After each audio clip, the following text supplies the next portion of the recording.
Seahawks fans, wherever you may be. Thanks for listening to the show. Join your hosts, Bill Alvstad and Keith Myers, as we talk Seahawks football.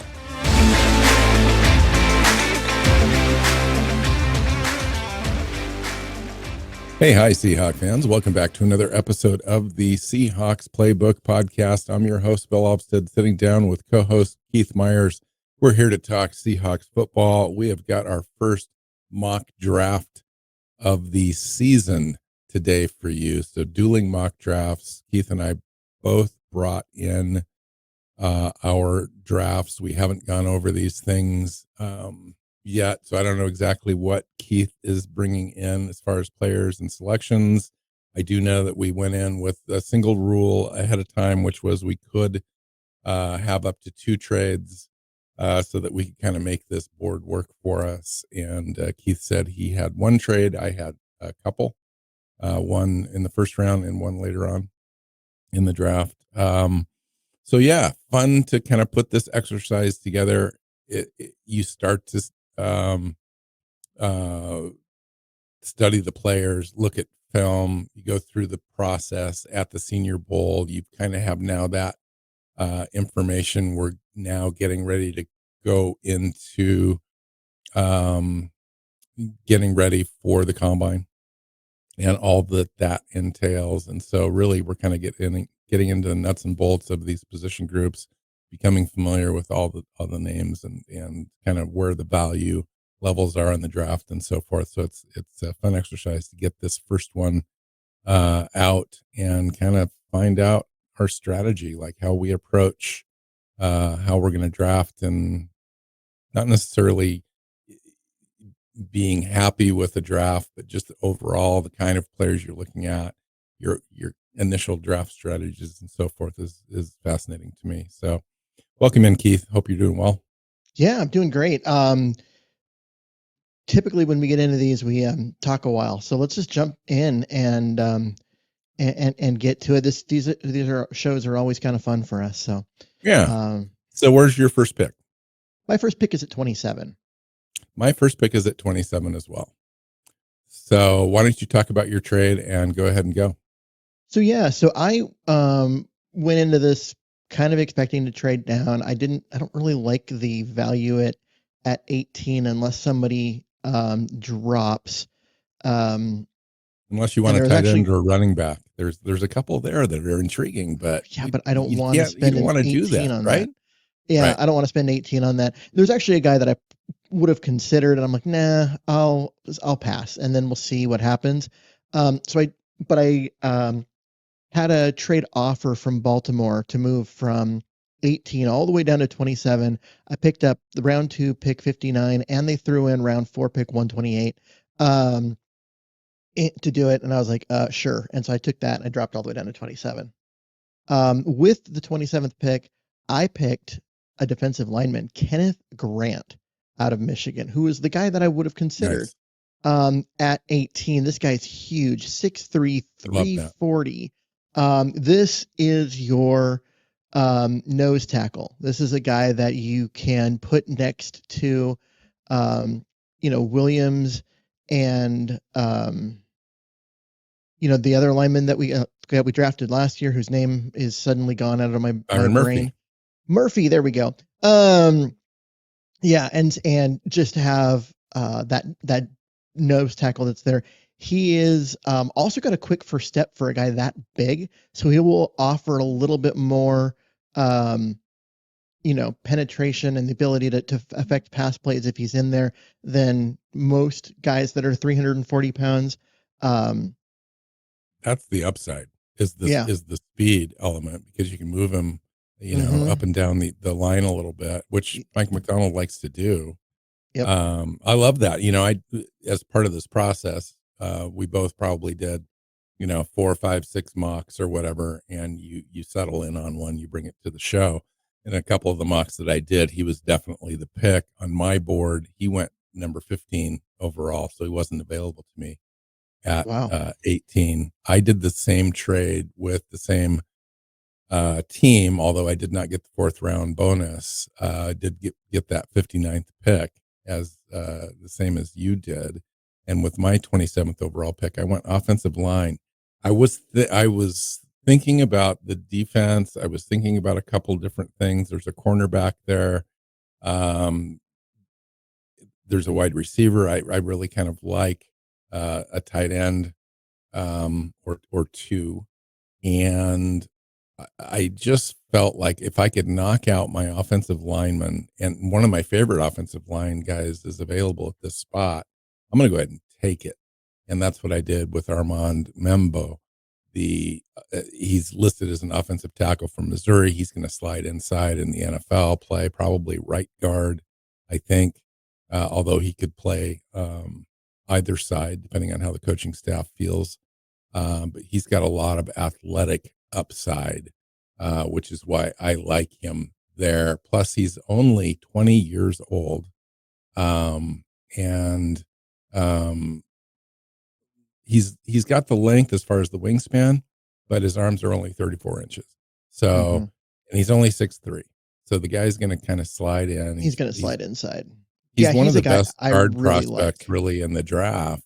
If you take away the fact that he played tackle at the college level, and he's explosive a guy first I step. really like in this. Yeah, really athletic, yeah. fits that stretch zone scheme that Seattle wants to run out of that guard spot. I really like the pick. It's a good value at that spot. I think every fan in the Northwest would be happy if that's the pick, and especially if you could pick up value on day 2, which is, made really everything else flow in the draft really nice for me. And so that's the pick. Knocked out that offensive line thing that John Schneider feels like maybe he doesn't want to do. It's overvalued, whatever. This year they correct that. They get it right. I think real happy with that pick. Yeah. I love that pick. He went 40 in my draft. And he goes anywhere from where I selected him. In fact, I just saw a mock from one of the national guys, ESPN guys today, that had him mocked for Seattle at 18. So you're seeing him, I think, probably move up some boards by the time this is all said and done, kind of a riser. We'll see what happens at the combine. I have a feeling that he's going to probably test well, and he's got to be on Seattle's radar, I would think. Yeah, I would agree. So did you pick 50 next? My next pick is, so I scroll back up to make sure that I get it. Yes, his pick is at 50. Okay. So I did as well. Since we'll go back and forth, I'll go first this time.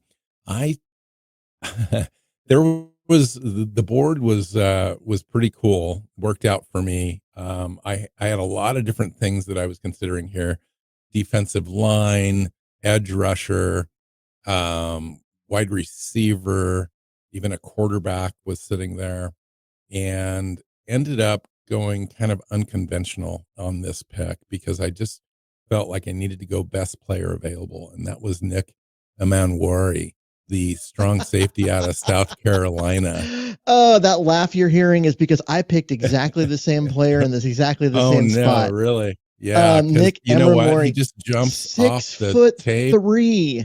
Yeah. He is the second coming of Cam Chancellor totally, in terms of body size. With better coverage skills. Yeah, I mean he's big, 6'3", 225.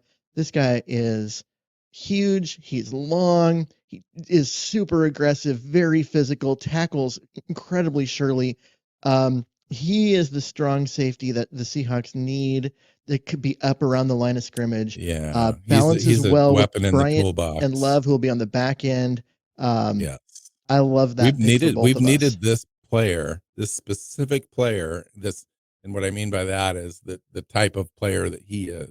We've needed this in our defense for a long time.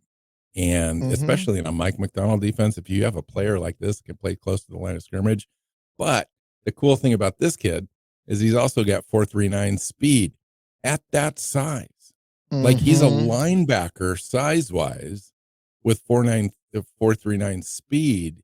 You can kind of play him all over the defense and allows Witherspoon to also be able to kind of play a little bit more loose. Now, the way that Mike McDonald uses Witherspoon is he's up at the line of scrimmage, he falls back, he's in the slot. Now Witherspoon kind of has the option of playing a little bit more outside, a little bit more outside corner. This guy can come up, play, down low in the slot. He can drop back into two high safety looks, all that stuff. Just, I love this pick. All right, Keith. In my trade, I got to 59. You got to So did I. 59 as well. So why don't you Yep. go? At 59, after I was really looking offensive line because I didn't have one, but I was sitting there staring at a potential quarterback of the future. And since I made a trade and had an extra pick here, having already picked at 50, I was like, you know what? I'm going to do it. And I went with a guy that you and I've talked about a bunch already because of the Senior Bowl stuff in quarterback Jackson Dart out of Ole Miss. He is sharp, throws accurately, really is a guy that, big arm, like he's a pure quarterback. There might be, guy that go, the Alabama quarterback, but will go earlier, who's more of a runner. This guy is not. I mean, although he has a little bit of athleticism, but he's just that pure thrower and tons of arm talent. And I think is a guy that could very well be a franchise quarterback and available this late. I had to jump on it. Yeah. This is the guy that you're right. We both talked about. It's good value at this spot for sure. I think he's a riser, potentially goes into the back half of the first round when the draft actually hits. We'll see what happens at the combine, all that good stuff. For me, it's a guy that I've considered and I've reconsidered like a dozen times. And I've done mocks with him and without him and so forth. And I've really tried to look at him objectively along with a couple other quarterbacks. And I've kind of fallen off him slightly. And the only reason is that I think his floor is slightly lower than I'm comfortable with, but his ceiling is probably the second highest ceiling in this class. So to me, the discrepancy of where he could be and where his potential is a bit extreme for me and a little more risky at 59 or in the middle of the second round that I'm more comfortable with. Well, and that's So why he's going to be, I think, a later pick and not a top 10 pick, is because that, yeah, he's got his floor is lower than you'd like, even though his ceiling is really high. To me, it felt like another second round quarterback that has done really well in the NFL, and that would be Derek Carr. And it kind of the same idea, guy that throws the ball really well, but isn't necessarily 100% game ready right now. So that was, yeah, I just thought that given that I had an extra pick at 59, I felt like it was a luxury and I went ahead and did it. Well, this is what will happen if you and John Schneider agree and the Seahawks make that move, is that your entire draft will be defined by that pick. Whether he's successful, whether it takes him a year of seasoning under Geno Smith or another quarterback to be named, or whether he, is pushed into a starting role or goes out and earns it in training camp.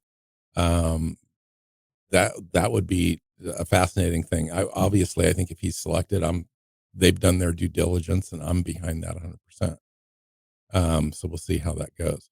I went in a little bit different direction. I doubled down on the offensive line. It was one of those spots in the draft, Keith, where there's a couple of guys sitting there. Gray Zabel, Wyatt Mullum, for me, are sitting there. There's a tight end I like, Mason Taylor, as well, that's in this area of the draft. There's a cornerback, Thomas, out of Florida State. That's kind of interesting. But I went with Gray Zabel. the interior Yeah, offensive lineman out of North Dakota State. Now, this is a I high love him. upside pick, but also a low floor. So you have to you got to weigh that out. North Dakota State really excelled at the Senior Bowl. He's the talk of the town, just as some of these smaller school guys sometimes do at the Senior Bowl. But he's got the ability to play all 5 offensive line spots, and over again, I'm seeing his projection to be an offensive center in the NFL. And I think that's an exactly perfect fit for the outside zone scheme that we're going to start implementing this year. And so I think that he's just a tremendous fit at center. I don't know if he's plug and play or if he needs a year. I don't know. It's hard to know, especially after the Christian Haynes thing last year. It's like, here's a guy that's ready to go, plug and play. That's all we're reading about. That's what we see on tape. He comes in and it just doesn't work. And so I'm trusting that if that's the pick, that he comes in right away and competes for a starting job with Oluwatimi. And and I've got Yeah, 2 offensive linemen now that I've infused into this competition that I think really there's guys out there, even Dan Viens is kind of the argument is out there, well, if you draft too many offensive linemen in this draft, even though we're trying to reshape our offensive line, you're going to put a lot of really good upside young offensive linemen out of work on our current roster. And I'm like, but yeah, we were the 29th ranked offensive line in the league. Maybe we're overvaluing a couple of our players. And I think just to get a couple guys in here in the top 60 picks to infuse some talent, is you can't go wrong with that. And hmm you let that back end stuff work itself out once training camp comes. And yeah, I yeah, erred on the side of throwing all the things at it this year and solving the problem. yeah. He went 41 in my draft. For him to be there at 59 is awesome, I've and been that fell really noticing he's well. been creeping up draft boards, Keith, especially after the Senior Bowl. All right, so where's your next pick? I am at 82, So am I. native pick. So I Okay. guess it's my turn to go first, or you want to go since I just spent. I'll go on this one. Yeah. So I finally got to the offensive line and went with Tate Ratledge out of Georgia, Mhm. a guard. He's a guy that he's big, he's powerful, um, kind of built to run in a zone scheme. Um, More of a mauler than a pass blocker, but I think given the lack of running game and lack of quality, just overall in the interior, like getting another guy that can come in and do good things. Basically, he's putting Bradford out of a job, because I think we've seen all we're going to get out of a guy like him, and we need to get someone else in there who's actually going to be able to um, handle the speed of the NFL players. And um, that's why I went with Ratledge, and just playing at Georgia and knowing that the types of stuff that they do there, it translates very well to the NFL. I thought this was good value at 82. Absolutely. So at 82, I had a player that I had in mind prior to um, the draft that I was going to try to get, and that was Elijah Aurora, the tight end out of Miami. And he went a couple picks before my pick here. Mm, mm-hmm. And so I evaluated the board. I was like, okay, there's a couple corners here. There's a running back. Don't really want to do that yet. There's a couple quarterbacks. There's an edge player from a small school that I thought, and I was like, you know what, I'm gonna go for the quarterback spot. And so I chose Will Howard out of Ohio Hmm. State here, 6'4", 235, kind of a pocket passer guy. He's for me, I think he's underrated. And the reason I say that is, yeah, he's an Ohio State guy. How can you be underrated at Ohio State? Well, the roster is built in such a way at Ohio State where you're not asking your quarterback to go through a lot of progressions. You're running a pro style offense, but there's a lot of first read stuff at Ohio State, and about 40% of your routes are uncovered. And so it's a little easier, but okay, so you got to go dig just a little bit further to kind of get a proper evaluation is kind of the thing. And you can only play in the system in the cards that you're dealt. And he did, and he improved over time, did things very well, completed almost 73% of his passes, 3,000 yards, 36 touchdowns, had 7 rushing touchdowns. The guy kind of reminds me of Matt Hasselbeck. If I'm trying to comp a player that I'm really familiar with, it would be Matt Hasselbeck. About the same size, about the same arm, not spectacular or special, but he can dump it into a bucket. He can make those long throws when necessary, push the ball down the field, get the ball sideline to sideline, kind of make all the throws. They're not going to be, you know, spectacular, but they're going to be efficient and they're going to be on target. And he does need to go through the processing part of this job. That's why he's available here at 82. The processing stuff, the athleticism's not quite there. He's not going to be taking off with you and trying to pick up a lot of first downs on a run pass option kind of a quarterback. He's more of a, he can move around the pocket. He can scramble and pick up the first down for you with like 6-7 yards to gain, but he's not going to go out and, tear off a 30-yard run or whatever. Not in the NFL. In college, you can get away with that a little bit, but he's very kind of clunky. It is kind of the way I would describe his athleticism. But the accuracy thing was pretty amazing to me when I really watched tape of him.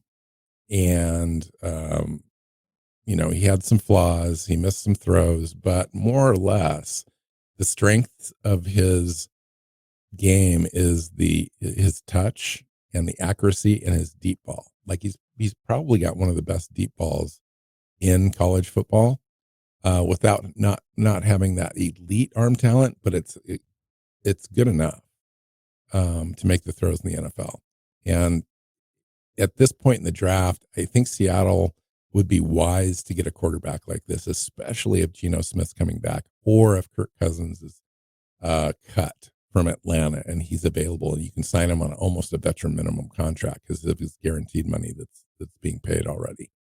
Mm-hmm. And you move on from Geno. But a guy like this to sit behind a vet for a year is kind of an ideal situation for him. And this offense that we're bringing in is kind of an ideal offense for him. Yeah, I like it. All right, my next pick isn't till 128. When's yours? Let me go back up here and see. I traded up to 129 from what did I do? I went from 130, I traded 137 and 235 to go back up to 129. Okay, so I have 128 Okay. from my trade. So one pick before you. And I did something that's probably going to annoy you a lot. And I drafted a running back at this spot. Interesting. And went with Ollie Gordon II, running back out of I Oklahoma really State. like him. I really like he is 6'2", 225. He's big. He's powerful. Yeah. He's got that one cut and run you over thing that works really well in a stretch zone scheme. And yeah, I mean, just this guy just screams power. And you want to be a physical running team. You want to be a team that steps up and is more physical and tougher than you. You need guys like this, and he's just going to come Yes. in and run people over. And it's not just that he gets 3 yards here, 4 yards there. He's got some chunk Juke plays to him. in his tape too. I mean, Yeah. just with that kind of size and then the speed that he's got, just Yeah. I think he is an underrated, prospect as far as like the fact that he would be available here. Um, and I honestly like 225. Yeah. Like you gotta I love love that. that. I do. I love that. And a lot of people don't think Seattle's going to draft a running back. This is a great draft for a running back. That's why they would probably pull the trigger on something like this in this range or a little later. Um, I think that with the guys that we have, that's fine. Walker is great, and I think it's a fit for this system. And Charbonnet is great, and it's a fit. And you've got Kenny McIntosh, and it's fine. But Walker's coming up on contract after this season, right? Right, and so you're going to have to make a decision on that. Um, you've heard over and over Mike McDonald talk about the physical running game and being physical and having an identity as an offense. Where's our identity right now as an Yeah. offense? There really isn't one. I do kind of expect them to change their running back room a little bit to align with the philosophy that the coach wants to put into place. And we'll see what happens. We'll see what happens there. I like that pick. My guy at 129 was wide receiver Jack Betch from TCU. One of my favorite players from the Senior Bowl.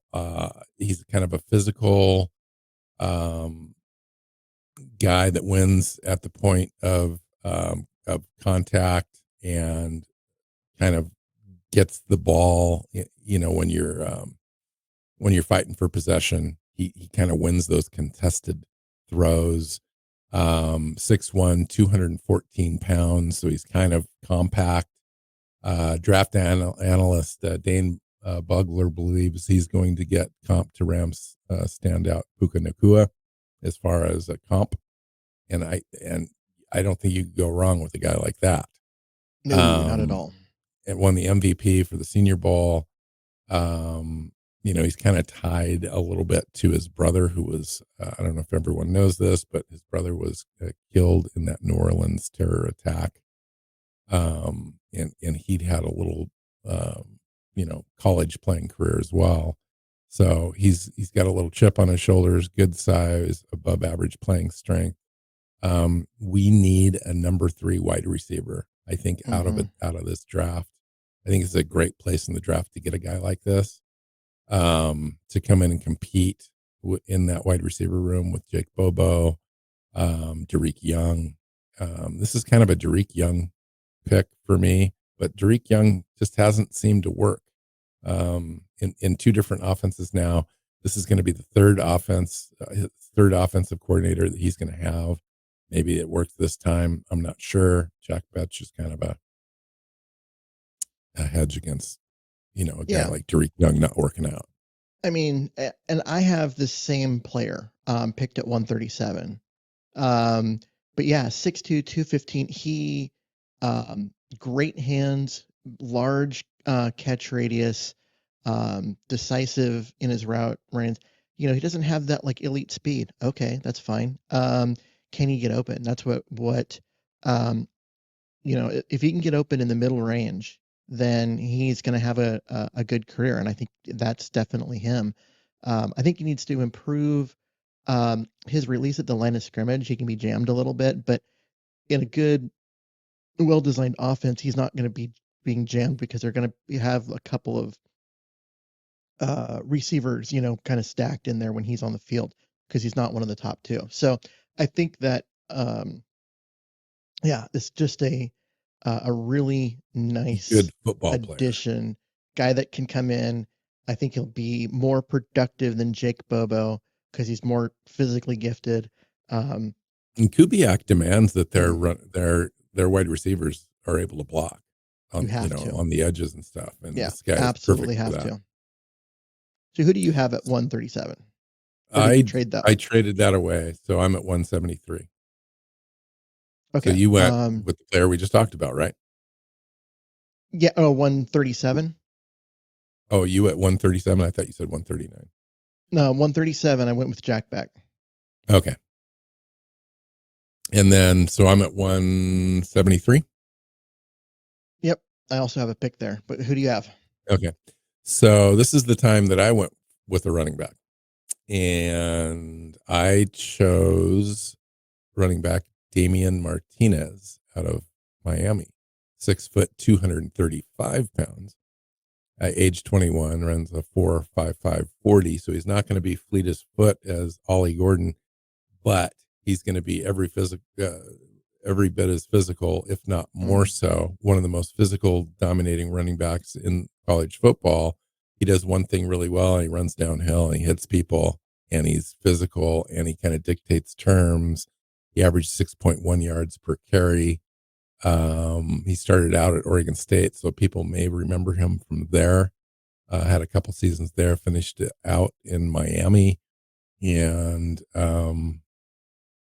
he's just kind of an ideal fit for a zone blocking scheme. Even though he's a bigger guy, he's kind of a one cut and go decision maker, patient runner, and he's going to give you the best of both worlds.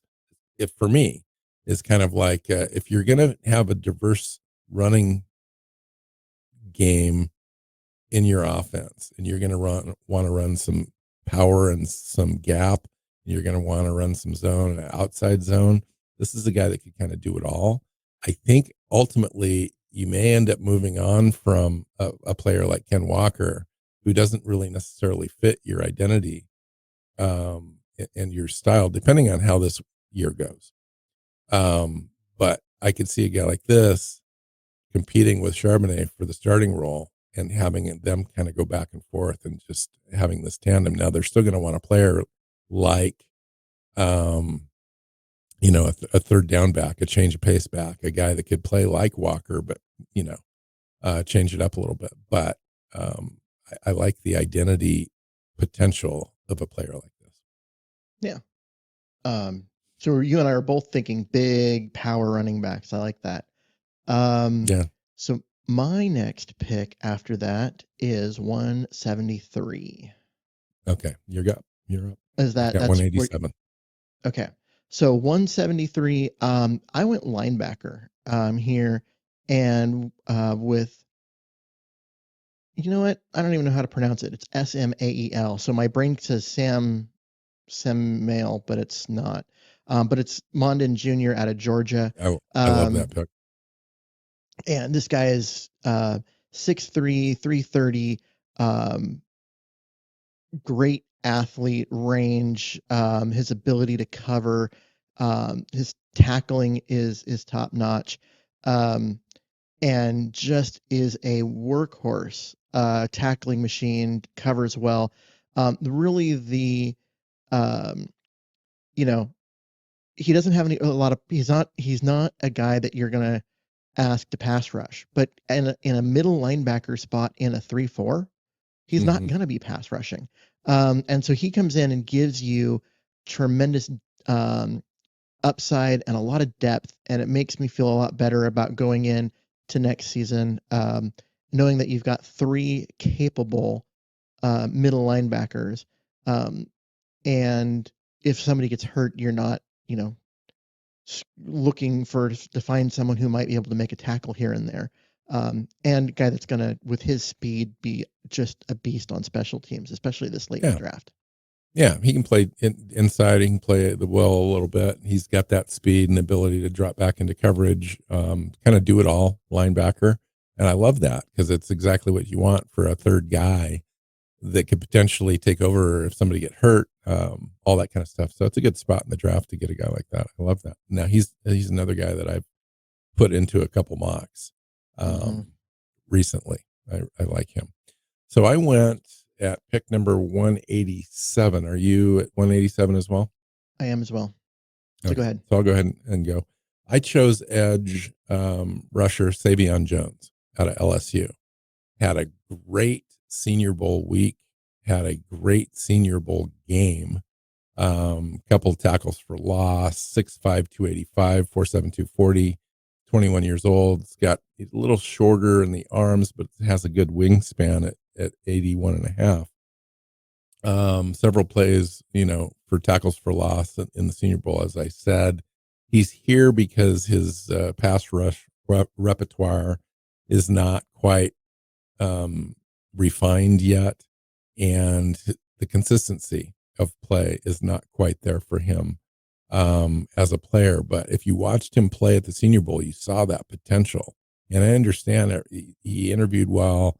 Everything's on the upside for him. And at this spot in the draft at 187, a player with this kind of upside is worth taking a shot at. No, agreed. So at 187, I went tight end, which is a little later than I kind of expected to, knowing, where the Seahawks currently are at tight end. But I actually lucked into a guy I really like, um, Luke Lachey, tight end out of Iowa. This guy's 6'5", 253, is a good runner, guy that can catch the ball going up the seam, can, line up both in line and out there. Great ball skills to win contested catches. Really good blocker. Um, the big thing that you're worried about with him is he had a pretty bad ankle injury that ended his season, and he needs a chance to come back and um, make sure that's healthy. The team's got to take a look at those medical and make sure that he's good to go, because it is a concern. But that's why a guy with his talent, his ability, and that especially that size is available this late in the draft.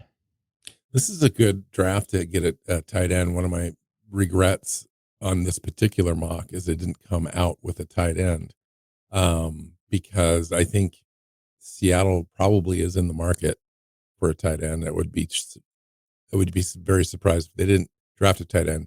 But if they address it in free agency, that's another way they could take care of that. But I am at pick 212 now at the end of the draft here for us. I'm going to scroll back up because I thought I had 2 picks left. Yep, I do. I have 212 and 236. Okay. So this is my last pick, so I'll go ahead and go. Linebacker Jeffrey Bossa out of Oregon. Again, I kind of had the same philosophy you had, as I wanted to kind of come out of the draft with a linebacker somewhere in this range, kind of where you picked to, this last pick in the draft for me. 6'2", 235, 4'6", 40. He's a little older at 20, almost 23 by the time the season starts. He's got shorter arms, 31 5/8, 78-inch wingspan. And that's why he's down here. The physical limitations on this player is kind of what's pushing him down the board. But this is another standout Senior Bowl player. Seattle likes to dip into the Senior Bowl. So players like this are going to definitely be on their radar. He projects as a will linebacker in the NFL. In college, they had him playing more inside, just so they could get their best players on the field at Oregon. Still played very well there, but I think he's going to have an opportunity to be even better as a pro. So I think that, his processing skills, his ability to drop back into coverage, former safety background gives him kind of a leg up on being a good coverage guy out of that weak side spot on the off the ball linebacker. He's got the ability to blitz. He understands route concepts and recognitions, and he's a special teams guy. He's got gunner experience there. So that's a great pick for me in the, the 7th round here, to get a guy that can probably make your roster, that is going to play special teams, going to learn the position, in the NFL. And I think, a couple of years down the road, he could have the ability to be a rotation guy. Cool. Same pick, 212. I went with Nick Martin, linebacker out of Oklahoma State. This is a guy without a position. 6 foot 220. Explosive, incredible athlete, just all over the place, super fast, powerful, but plays like a pass rusher. He wants to be his skill set says he should be an outside linebacker in Seattle's defense and coming up the field. But he doesn't really have the size to set the edge well. Body type and everything looks more like a middle linebacker. But his skills are coming up the field. And so Kind of I like look at another line. Didn't we draft another linebacker named Nick Martin that ended up kind of in the same skill set area and still kind of plugging yeah, around in the NFL? that's right. He ended up getting as part of a trade, and To Houston as part of the left tackle guy that we got.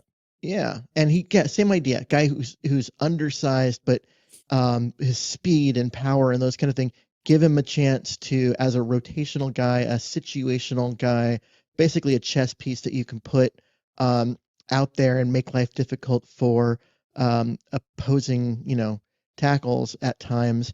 But is limited. You're not going to ever expect him to be a starter there.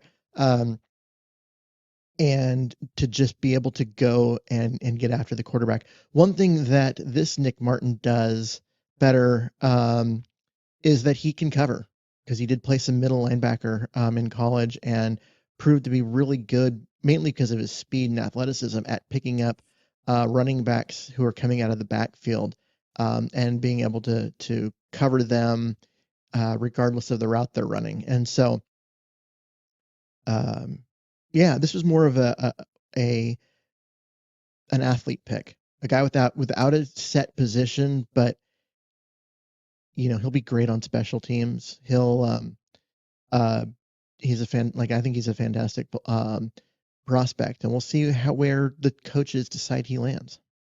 Nice. So before we started this process, before we pushed the record button, you mentioned that maybe you weren't completely satisfied or happy with your draft, but you wanted to bring it into the show anyway to talk Yeah. about the prospects you did Well, I still have have. one more player. Oh, you do? Okay, go Yeah. for it. Down at Sorry. 236, I picked Luke Kandra, inside offensive lineman out of Cincinnati, 6'4", 320. He's huge, explosive, good first step, combo blocks, extends to the next level in order to get on linebackers really well. This is a guy, though, that is going to come in and be essentially like Lumea this last year. He needs a year of NFL weight room work. His play strength isn't, his core body strength. This isn't where you want.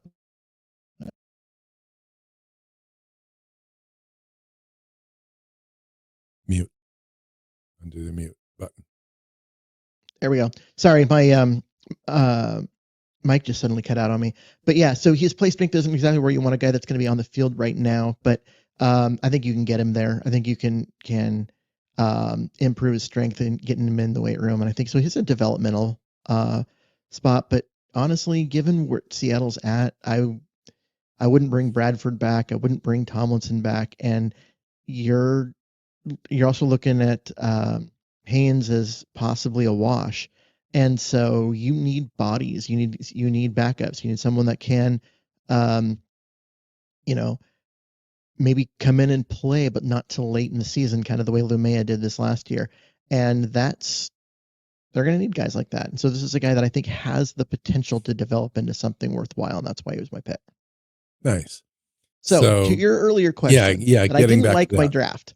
I didn't like my draft because what is Seattle's biggest need? Their biggest need is the interior offensive line.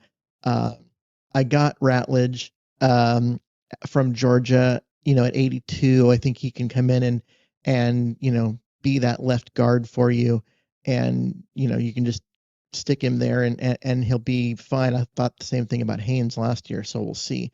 But I do think that he's an improvement, but it didn't really change, center, right guard. They better have solved at least one of those in free agency. Because Kander is not solving any of that in the and seventh hope round pick. Lumea So. takes a little jump. Yeah, and so Or I like Oloatimi. So I hate my draft in terms of that because that's the team's biggest weakness. And I really thought we'd be able to go in and solve some of that like you did in yours. But I like my draft in terms of the individual players.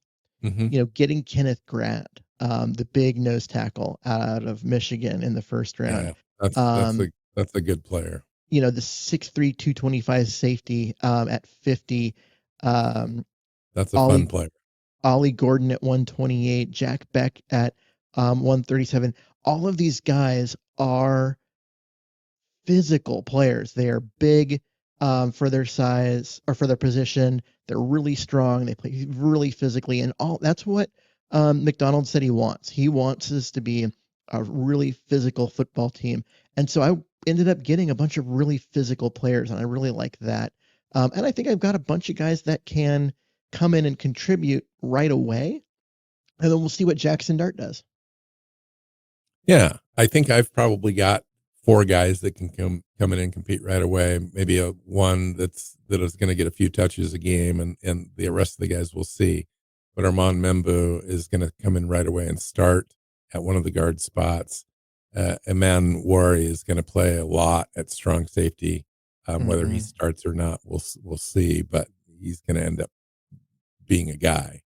And then Zabel, we'll find out if he's ready. If he's ready, he could be a plug and play offensive center for you for 10 years. I'm Yeah. hearing that there's a lot of strong sentiment for this guy around the league. And Mm-hmm. so I have a feeling that guy's going to work out. Will Howard's a not a project, but he's going to be a guy that you're going to want to sit behind an established veteran quarterback for a year and then find out what you've got in year two. Jack Betch is a wide receiver prospect that I would love to have on this team. I think it fits the identity we're trying to establish. You mentioned physical. It's exactly what Mm-hmm. he is, along with Martinez at 173 at running back, just kind of really does that for the offense, along with the two guard prospects that I drafted, both physical guys. And then Savion Jones on the edge is kind of a future rotational player. I think he's going to make your roster, but he's probably not going to see the field too much in year one, and we'll see what happens. And Jeffrey Bassett's just taking a flyer on a special teams guy now, and we'll see if he contributes. But yeah, I like the draft overall. It's a fun exercise. Your We draft may went mostly offense, it seems. Would you agree yeah. with So that? I had Savion Jones on and Eman Wari. And that was it. And Bassa, the linebacker at the very end. See, Everything else was I offense. started off back-to-back defensive players with Grant and Emanwari, and then went offense for quite a while, and it wasn't until 173 that I got a linebacker, and then right after that I went tight end. And um, so yeah, there was a lot of players on the offense, but the top of the draft for me was defense. Um, I that could totally felt see that as well. that felt like the Seahawks want to be dominant defensively, and that just gives them the opportunity to come in and solidify the important um, positions of being a physical team, um, and having that set as a priority with young players. Um, just felt like something that the Seahawks would do, even though their offense is what's holding them back at the moment. I could see that happening too in this draft, especially if Seattle, for whatever reason, can't move off of 18 and they need to make the pick. Um, it's I think there's going to be more defensive guys there that you could justify picking at 18 as Mm-hmm. opposed to reaching for guys or picking guys that you don't necessarily want to pick at that spot as far as positional value, i.e., running back. Like Ashton Genty is going to be one of the first running backs off the board, right? If he's Out of sitting Boise there, he's a State. great talent. He's a super talent, right? Mm-hmm. People are comparing him to Marshawn Lynch. Like, would you draft Marshawn Lynch at 18 if you could redraft? Probably, but there's no guarantees, right? And so you're like, I don't want to draft a running back at 18. It'd be crazy. And then Tyler Warren is the tight end that everyone's talking about potentially being there at 18. Would you draft a tight end at 18, even if he was going to be, the tight end from San Francisco. Well, I mean, yeah. So you look at like Kittle there, or Right. but I look at Brock Bowers last year. Yes. Didn't He he had go a top fantastic 10? year, Yeah, he and he went had a top 10 fantastic year. Yeah, playing totally on a worth crap that team. pick. Right. But Um, when you look at positional value, and teams do, and Seattle does, you're going to look at defensive line, edge. You're going to look at offensive line, quarterback, maybe a corner. We've picked a wide receiver at 20 in Jigba, so we've done that. I just don't think you're going to end up picking a tight end or a running back at that spot, or a safety, unless he's just a world beater. Um, mhm. and so you probably want to end up moving off of 18, considering most draft pundits are saying that the value between pick 20 and pick 80 is about the same. And so if you can Yeah. get an additional pick in the middle of the second round or early third round by moving back 7 or 8 spots in the draft, I think Seattle tries to do that, because there are a number of players between 24 and 30 where I think Seattle could pick up some value there, and probably end up going offensive line in that spot, or defensive line. There's a couple of defensive linemen there, specifically like Mike Green, for example, or Walter Nolan, the defensive tackle, or Tyleek Williams, are all sitting there. Players that play those positions that are coveted, that you're not going to trade for, because those guys end up being too expensive. Guys on second contracts are very expensive. We already have Leonard Williams. You're going to want a guy that's on a cheap contract, but also has a ton of upside, and those guys do. So the strategy is just very interesting to me, and Mhm. but yeah, it's a fun exercise. We'll Well, that's why probably end up I doing. really like that Kenneth Grant dropped to me there, because you've got Williams, who's on a massive contract, and next to him you've got Byron Murphy, who's on a rookie contract. And so you have put 2 first round picks on that defensive line with Williams in a 3-4, and Yeah, that's talent. right. That's where you're going to Yes. come in and be dominant. And that's what they want to do. They want to dominate the line of scrimmage and be physical. And so getting, those big time players up on the defensive line, I just think that's something that McDonald wants. Yeah. And And I so tried when to do the Grant was same sitting thing on the there, offensive side with my draft. It's like yeah, I got 2 guys in the top 60. and They're I going to come love in those and 2 guys you immediately picked. start. And it's like you just almost want to just throw everything you've got at the issue, at the problem. I think they're going to do it in free agency. I think they're going to do it in the draft. By the time it's all said and done, we're probably going to end up having 2 or 3 new starters on the offensive line that are God, I hope upgrades so. over what we had before, and they have to be. It's either, you got a guy like Oluwatimi that's going to take a big jump, right? Or in year 3 now, or a guy like Lumea is going to take a big jump in the offseason. He's going to get in the weight room, all that kind of stuff. Or Christian Haynes is going to, come in with a new system, a new offensive line coach. By the way, we just signed an offensive line coach today, Coach John Benton. It's one of those ones that we kind of thought would happen, but then He was ended up with happening. the Saints last year um, Kubiak. with Kubiak, so that doesn't Yeah, and surprise then me we got at Drew all. Janico, the quarterbacks coach, same deal, and it has history as far back as Minnesota. In fact, that's where the Kirk Cousins thing kind of comes to mind for me. If Atlanta moves on from Kirk Cousins, takes that salary off their books, he becomes a free agent.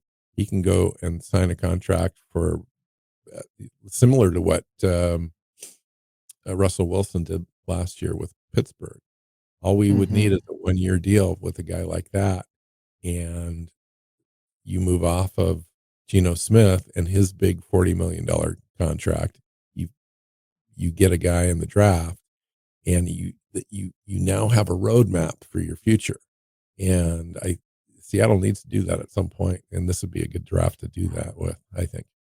If the um, if the Falcons cut Kirk Cousins. He is going to cost $25 million more in their cap space than if they keep Kirk Cousins. His cap number next year is $40 million, and his dead cap money is $65. So he will cost them $25 million more of their cap space if they cut him than if But they they keep would him. make room on the roster for a better fit, maybe. And if they wait 1 year, then they can Can they basically post June him?